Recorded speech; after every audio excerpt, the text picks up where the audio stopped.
Good evening. Welcome to Project Cincinnatus. I am your host, Alex, aka Surreal, and this is your Astro Tarot Weather Report for August 3rd through August 31st, 2026. The headline this month is The Crown Enters the Field. August begins beneath a throne and ends beside a fault line.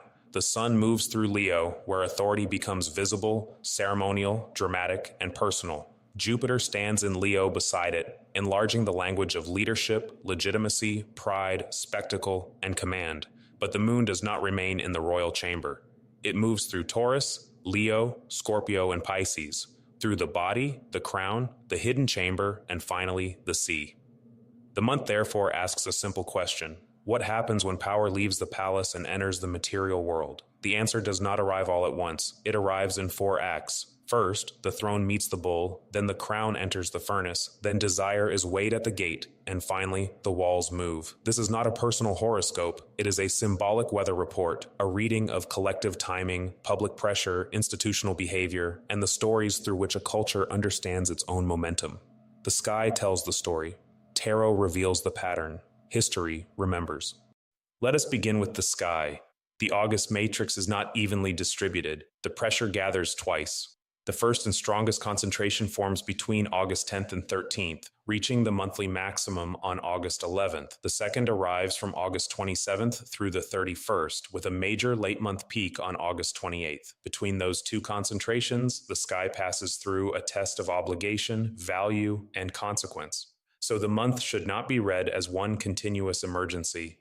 It is a sequence, convergence, test, break, reconstruction. Our first act begins under a Leo sun and moves toward the last quarter moon in Taurus, exact on August 5th at 10:21 p.m. Eastern Time at 13 degrees and 40 minutes of Taurus. Leo governs the visible center, the throne, the sovereign image, the performance of courage, and the claim to legitimacy.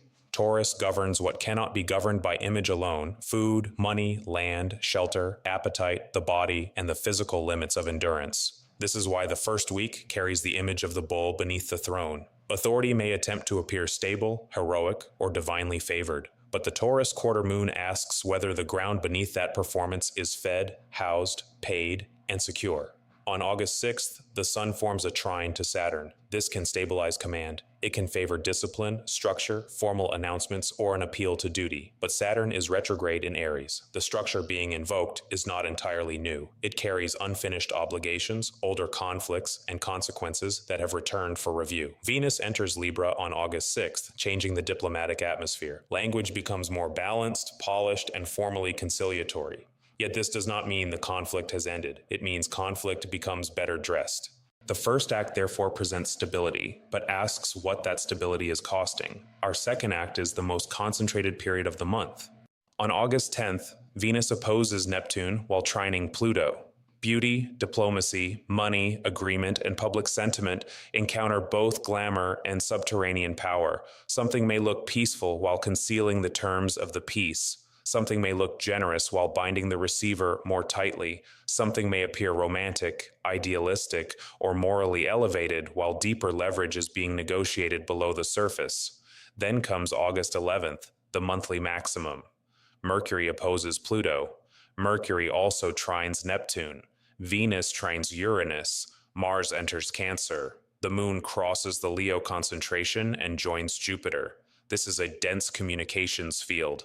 Mercury opposite Pluto is investigative, coercive, revelatory, and strategic. It can describe the message that exposes the hidden arrangement, the leak that changes the negotiation, the interrogation beneath the press conference, or the public statement built around information that cannot yet be fully disclosed. Mercury trine Neptune increases symbolic power. Images travel faster. Narratives become immersive. Music, myth, faith, fear, and imagination can carry political information more effectively than literal argument. Venus trine Uranus changes the tone suddenly. Alliances can shift. A surprising gesture may relieve pressure, or a relationship assumed to be stable may reveal that it has already changed. Mars entering Cancer moves conflict away from abstract rhetoric and toward homeland, memory, family, territory, protection, grievance, and belonging.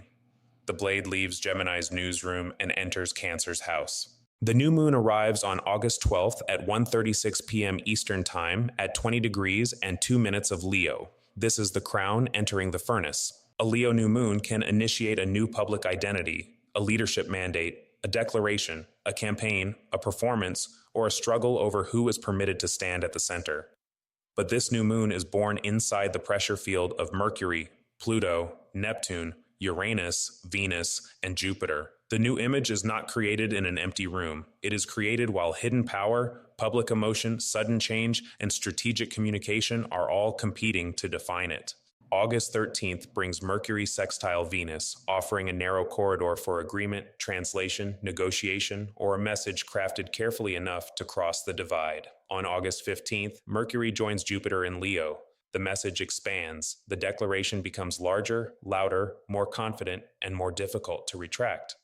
This can be a powerful day for vision and public speech. It can also produce exaggeration, overpromising, and the belief that a compelling narrative is the same thing as a workable structure. On August 17th, Mercury trines Saturn, while Venus sextiles Jupiter. This is one of the better windows for converting the declaration into terms, schedules, commitments, and policy language. But Mars squares Neptune on the same day. Action remains vulnerable to confusion, misdirection, fatigue, false intelligence, or a goal defined more by emotion than by operational clarity.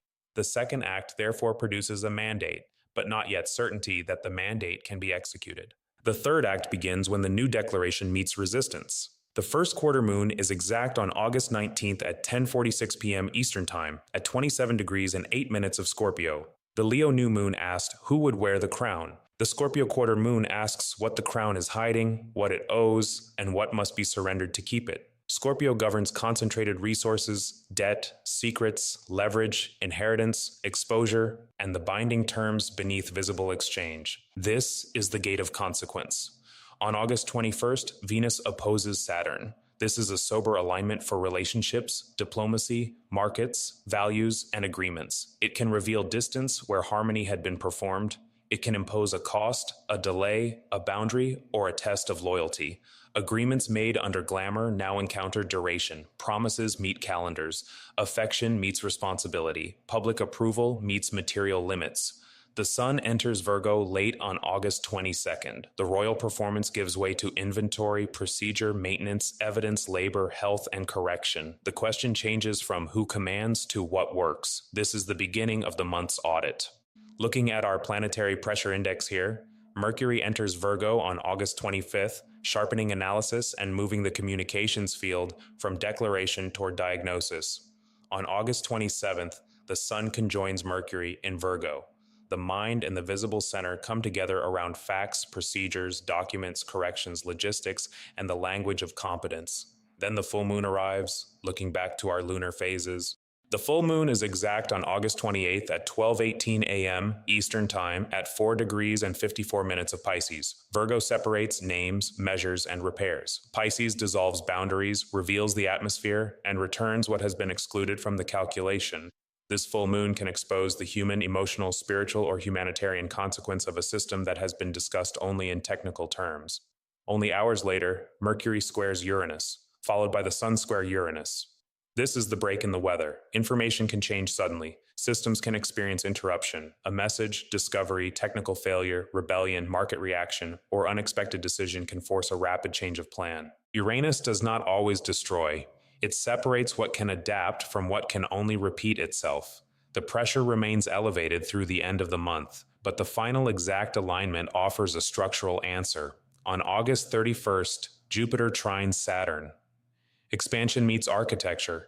Vision meets duration. The future is asked to produce a frame strong enough to carry it. This does not erase the rupture of August 28th. It tells us what the rupture is for. The month ends not with the crown restored to the palace, but with the crown measured against the field.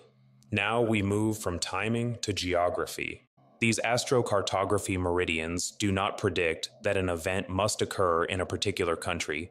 They show where each planetary principle is angular, most visible through the midheaven, or most foundational through the Imum Coeli at the 4 lunar anchor moments. At the last quarter moon, the solar and Jupiter meridians cluster through eastern longitudes near 140 to 146 degrees east, while the moon's public meridian falls near 50 degrees east. The Taurus reckoning is therefore divided between visible command in the Western Pacific Arc and material, public lunar emphasis through Western and Central Asian longitudes. At the Leo new moon, the sun and moon stand nearly together near 82 degrees west. This is a striking angular concentration.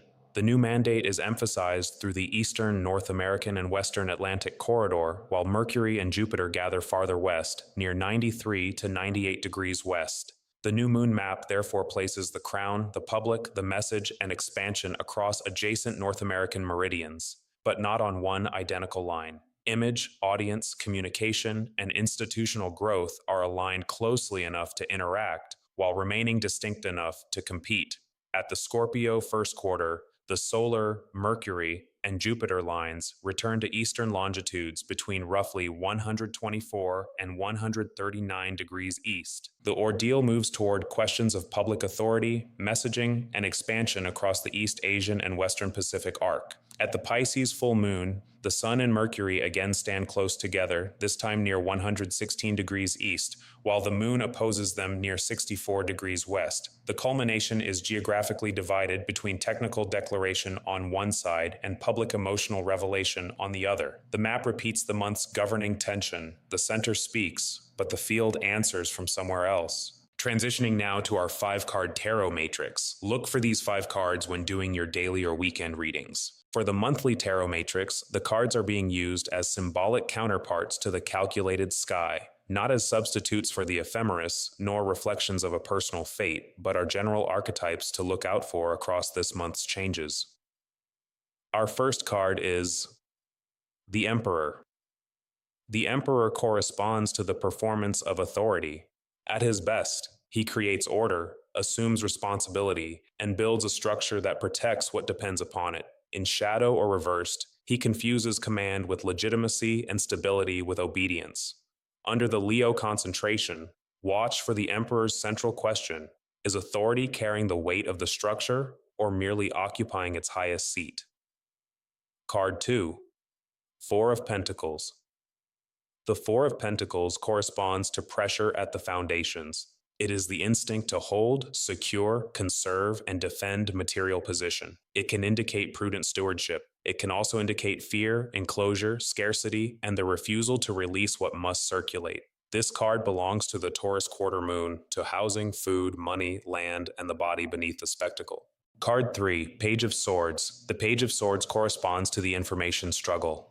He watches the horizon. He carries news before he fully understands its consequence. He is alert, intelligent, suspicious, and easily drawn into conflict through language. Under Mercury opposite Pluto and Mercury square Uranus, information becomes both weapon and warning system. The page asks not only whether the message is true, but who benefits from its timing. Card 4, Justice. Justice corresponds to alliances under review. Venus in Libra seeks balance, proportion, diplomacy, and agreement. Venus opposing Neptune and Saturn tests whether that balance is real. Justice removes atmosphere from the contract. What was promised? What was delivered? Who carried the cost? And are the scales balanced because the terms are fair, or because one side has been made too weak to resist them? Card 5, the Tower.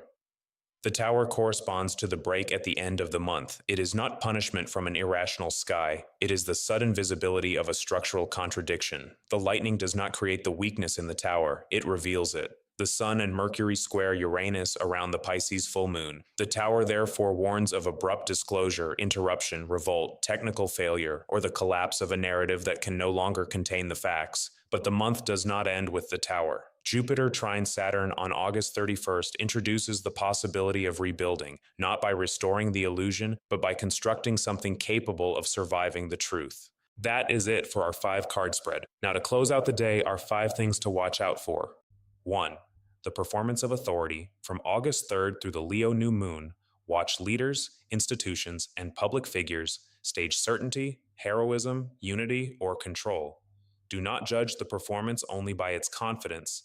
Ask what material condition it is attempting to govern and whether that condition is improving. 2. Pressure at the foundations. Watch food, housing, land, money, public comfort, family security, and the physical cost beneath political spectacle. The Taurus quarter moon and Mars entering Cancer place the body and the home inside the forecast. If the palace claims stability while the foundation is becoming less livable, the contradiction will not remain hidden. 3. The information struggle. Watch for leaks, investigations, coercive messaging, narrative warfare, abrupt reversals, technical disruptions, and declarations that grow faster than the evidence beneath them. The strongest windows are August 11th through 15th, and again August 27th through 28th. 4. Alliances under review. Watch changes in diplomatic tone, unexpected gestures, polished language, delayed commitments, and agreements forced to reveal their actual cost. The central question is not whether the parties speak peacefully. It is whether the terms can survive Saturn. 5. Hidden institutional anxiety. Watch institutions overcorrect, conceal, centralize, or suddenly reorganize when the late-month full moon and Uranian squares expose a weakness. The most important signal may not be the public crisis itself. It may be the speed and character of the response. Does the system adapt, or does it attempt to rebuild the same labyrinth around a newly visible truth? That was this week's headline. The crown enters the field. August begins with authority performing stability beneath a Leo sun. It moves through a Taurus reckoning over material life. It concentrates around a Leo new moon, where public identity, communication, hidden power, and sudden change compete to define the center. It passes through a Scorpio test of debt, secrecy, obligation, and consequence. And it culminates beneath a Pisces full moon, where what was excluded from the calculation returns as atmosphere, emotion, revelation, and rupture. Then Jupiter trines Saturn. The month offers one final question. Can vision accept structure without becoming imprisonment? Can authority enter the field without demanding that the field become a mirror of the throne? Can the covenant be repaired before another labyrinth is built? This month, watch the crown, follow the thread, and listen for the hooves.